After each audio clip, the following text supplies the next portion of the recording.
चलो अस्सलाम वालेकुम सलीम भाई।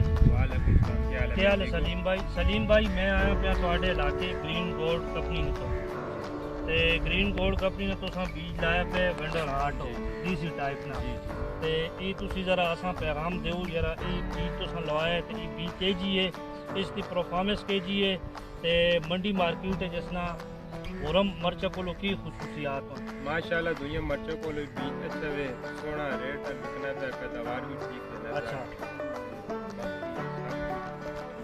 ते सलीम भाई तुसी इस मर्चा तो मुतमईन हो? माशाल्लाह ठीक। आदि भी तो सर डीसी टाइप शहजादी भी रहने होने शहजादी को माशाल्लाह अच्छा जी। अच्छा शहजादी को अच्छा बीज है ते तुसी इस मर्चा ते बिल्कुल मुतमईन हो? माशाल्लाह।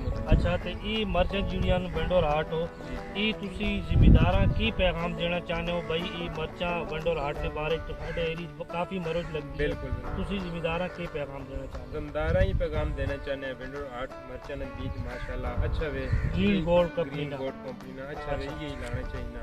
शहजादी को अच्छी पैदावार भी देना था अच्छा। अगू मंडी भी दाम भी ठीक मिलना है। ये तुसी केड़े इलाके तो पे गल करदे हो?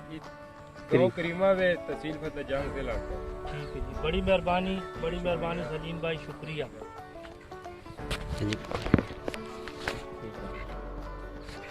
ਇਹ ਜੀ ਡੀਸੀ ਟਾਈਪ ਮਰੂਜ ਲੱਗੀ ਪਈ ਇਹਨਾਂ ਦੀ ਬਹੁਤ ਮੁਤਮਈਨ ਜ਼ਿਮੀਦਾਰ ਤੇ ਬਹੁਤ ਖੁਸ਼ ਹਾਂ।